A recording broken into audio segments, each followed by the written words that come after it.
Hello, hello. Happy Wednesday. It's Kelsey with Blue Mom Tribe. We will have our lunch and listen in just a moment.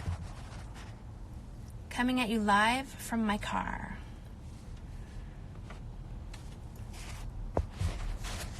Hi, Lauren. Thanks for joining. Let's see if we can get HeHe on here. Where are you from, Lauren? Hi, Natalie. Hi, HeHe. I see you. Oh. Yeah, that's what happens when you do the lunch and listen in the car. Hi, Charity. Okay, HeHe, hold on just a minute.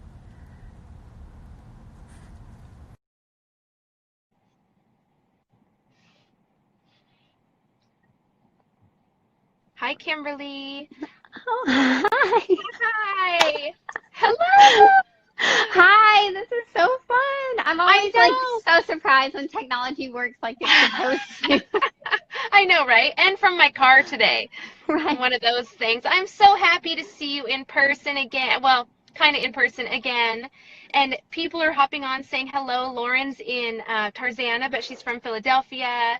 And Kimberly's on here and a few other people. You guys, welcome HeHe Stewart.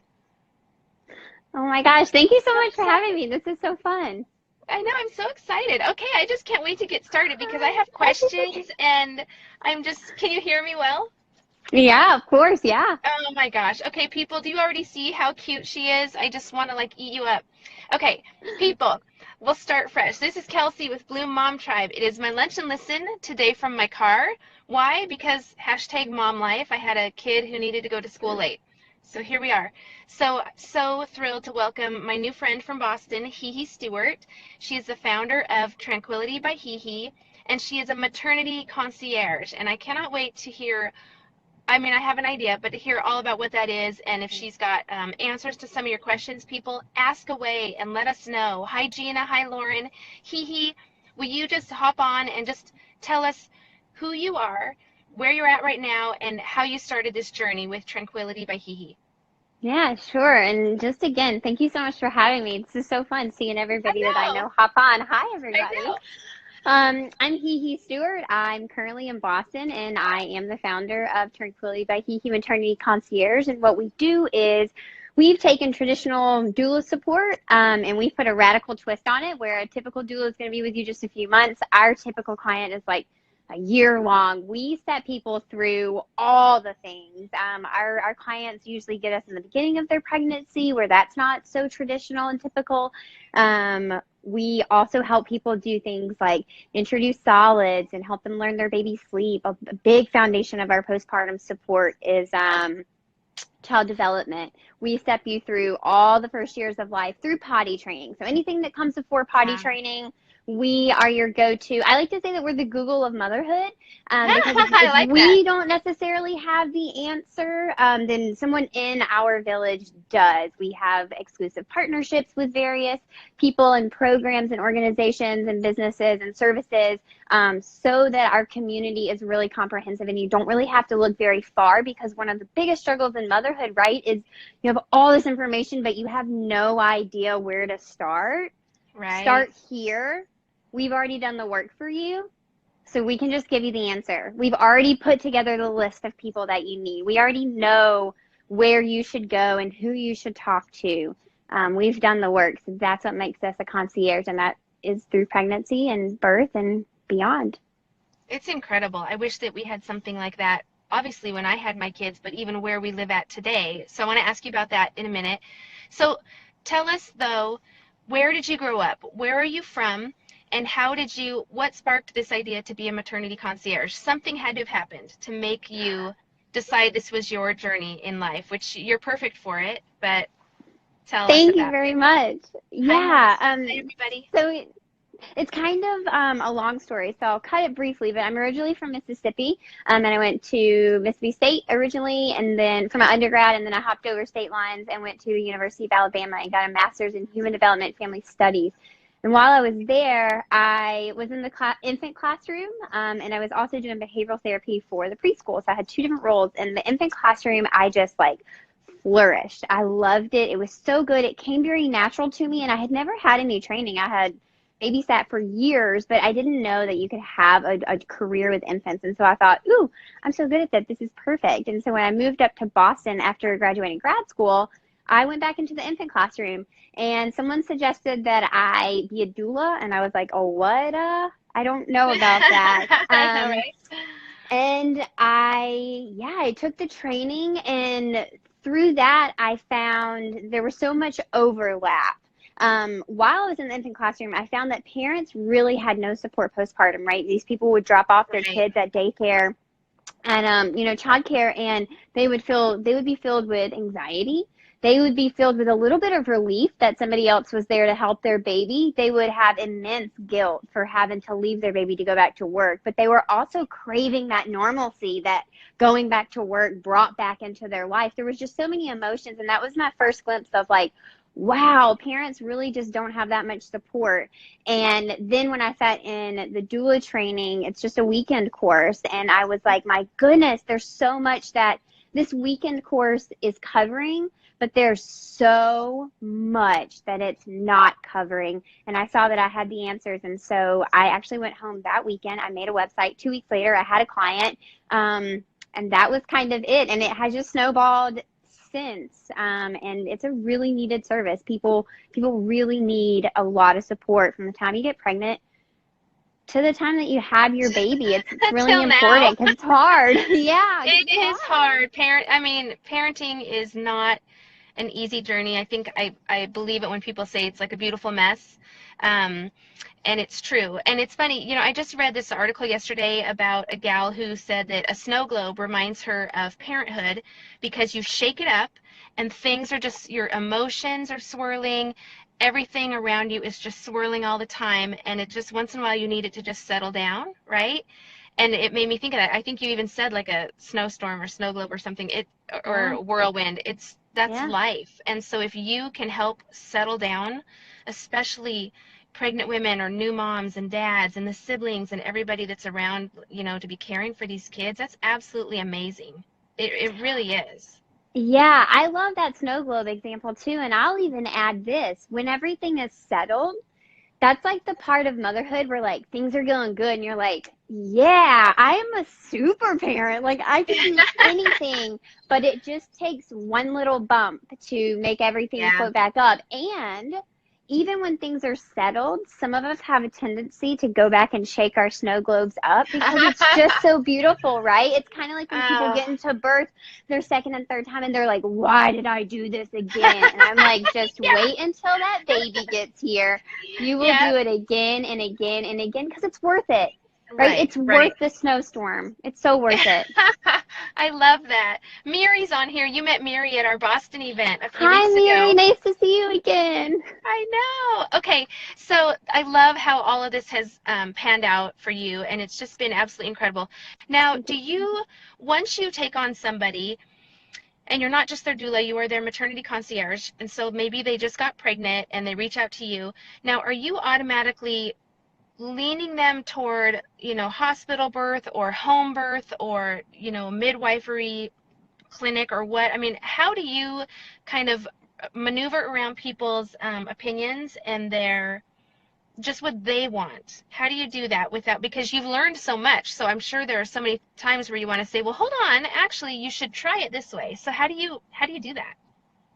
Yeah, it's interesting. So, fun fact for me or about me is I don't have any children. So, I don't have a story of my own. So, it's kind of like everyone's story is a new story for me, right? I have no ties to anything in birth. And so, for me, my goal is to avoid birth trauma. My goal really isn't a natural birth, where that is also a spin on the traditional doula cares. I don't really care what kind of birth you have, and it sounds harsh, but I don't. I want you to walk away with no birth trauma because my whole journey, if you remember, started with infants.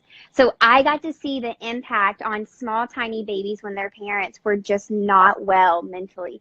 And it's really hard. And then we have to look at the mental health in our country and wonder how we got there, and that we probably could be avoiding a lot of this if we could facilitate healthy bonding between parents, if we could, between parent child, if we could facilitate healthy mental health in mothers and parents that are raising these children, right? You're getting healthier homes, healthier bonding. So that's where my drive comes.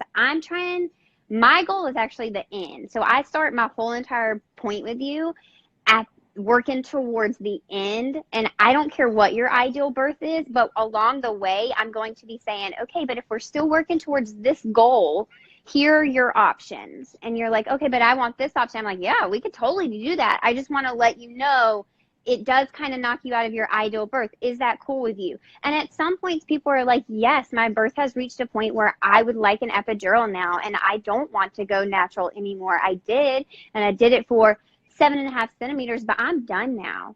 I'm ready Right. for a rest. I will be like, can we get this person an epidural, please? Like, I do not care what your birth goes like and what kind of Mm-hmm. birth you have. I care that you're supported, and I care that your mental health is protected in that process, and that Mm-hmm. you feel like you stayed in control, because you can have control the entire time. The entire time. Just That's because just you run wow. into hiccups does not mean that translates into trauma. Hiccups are going to Right. happen, but you are used to dealing with hiccups because you're an adult. You know what life handles. Life hands you hiccups. You are used to handling hiccups. What you're not used to is handling birth hiccups, and that's where I come in. You know Oh my yourself gosh. really well. Your partner knows you really well, and I'm a birth expert. And you put it into a pot and you stir it up, and you like have an ideal birth every time. It's not I like love that. sometimes it works and sometimes it doesn't. It works every time. But those two people, that birthing person and her partner, if that's applicable, they have to be willing to do the work beforehand. Because I've done Right. my work. I know birth. So Right. you have to do the work beforehand. And it might not be necessarily with me. Maybe you've been doing the inner work and you know who you are as a person and what you want. That's fine. But if you don't, and you don't know like how to explore your options, we have some work prenatally to do, which is why we're with our people for months. Yeah, months and Months. months. Yeah. Okay, will you make sure that I lose you sometimes when you're like leaning forward or back, Oh and then I can no. only see from like here down. So I want to like Oh right there. I can no. only see your nose. Okay. How's There that? you go. Perfect. Sorry, you Perfect. could see the whole part of me on my screen. It is HeHe all the way. Okay, so very interesting.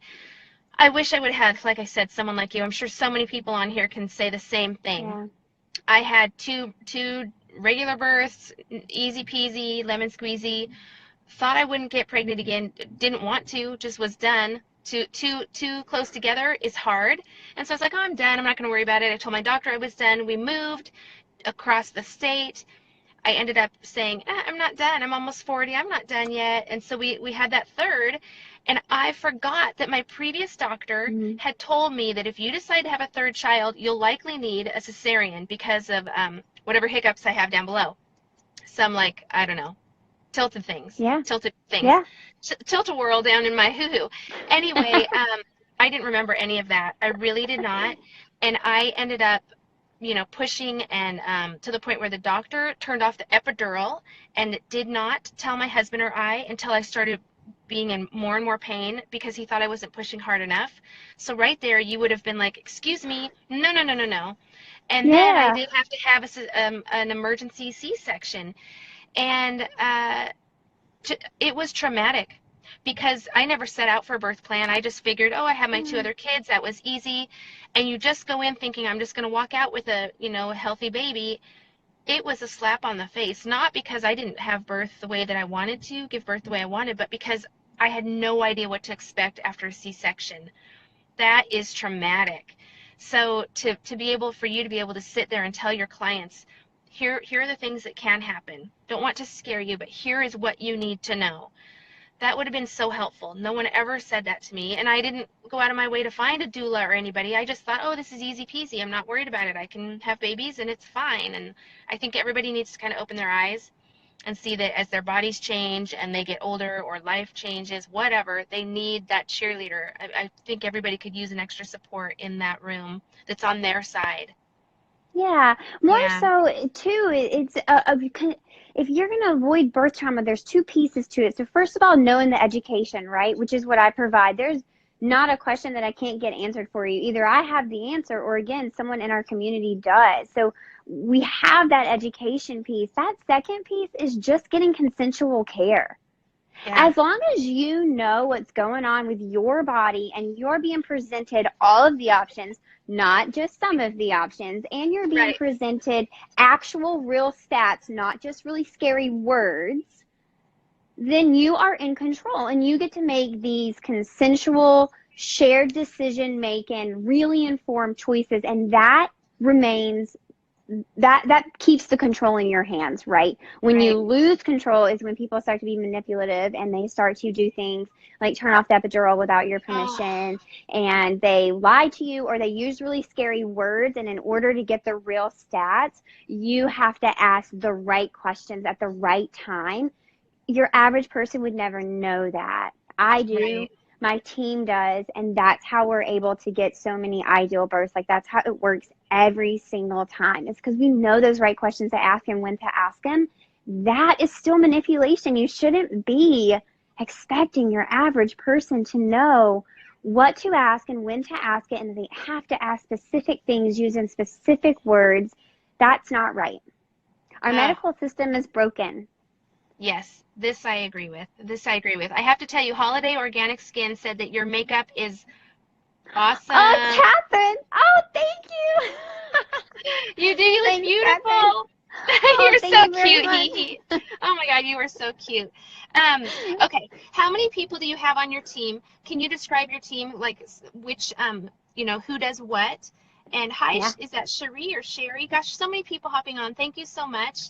So yeah, Hi, tell us guys. about This your is so fun. team that helps you do all this amazing work. Yeah, thank you so much for recognizing them. So a lot of people are like, how do you do it? I'm like, I actually don't do it. My team does it. There's a whole bunch of us that do it. So my first person is Kristen, and she is just, she's the glue. I say that I'm the big imaginative person, and I bring her all these pieces and say like, okay, go. And she somehow always makes it happen. Like, she's just magical. She is the steam behind all of this. Then we have a team of 6 doulas, and then I have 2 interns.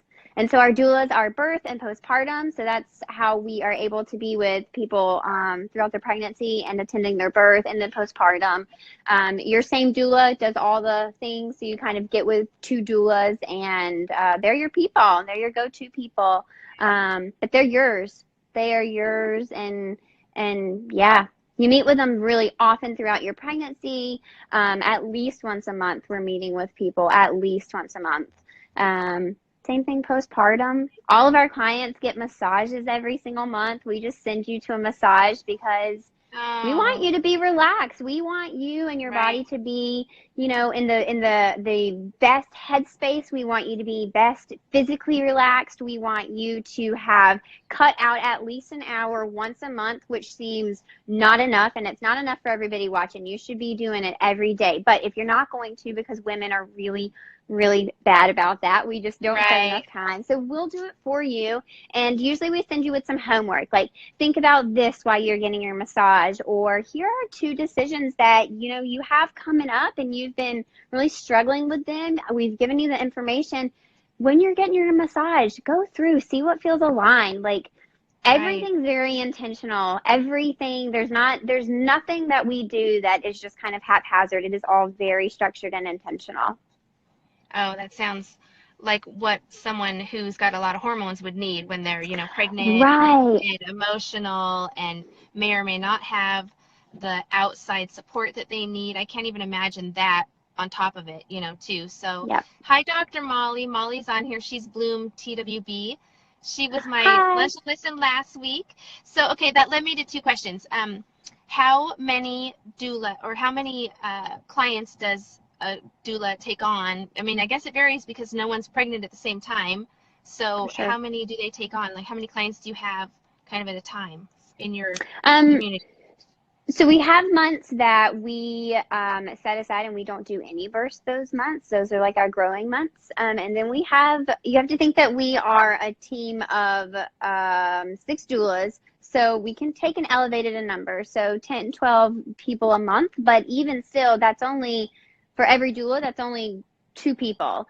Your average doula who's working by themselves with the traditional backup, which is also not anything that we do. So all of our clients get two doulas no matter what. You just get two Wow. doulas, whether you're birth or you're postpartum. We just give them to you and they meet with you every single time together. They are your team. It's not like you want, one over the other. It doesn't work like that, where a traditional doula is going to be you one-on-one with your doula, and then they have a backup if they weren't able to come to your birth. Right.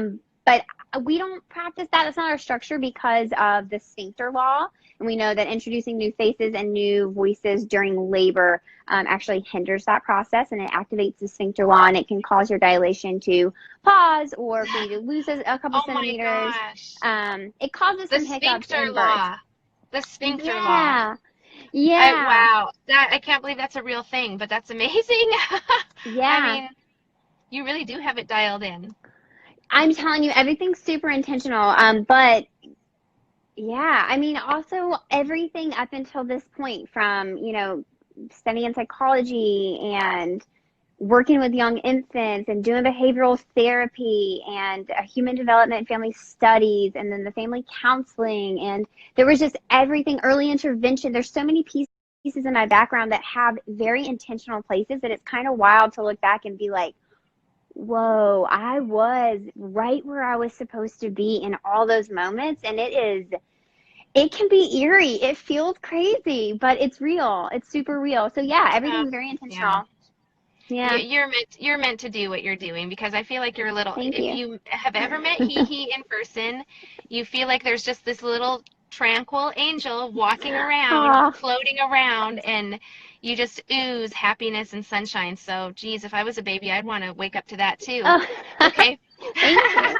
Oh my gosh, Rebecca, hi. Is that your friend Rebecca that said you're so full of knowledge? Yeah, so we Oh, we birthed she is. twins earlier this year. She's You yeah, she's a did. rock star mama. Yeah, she is. Yeah.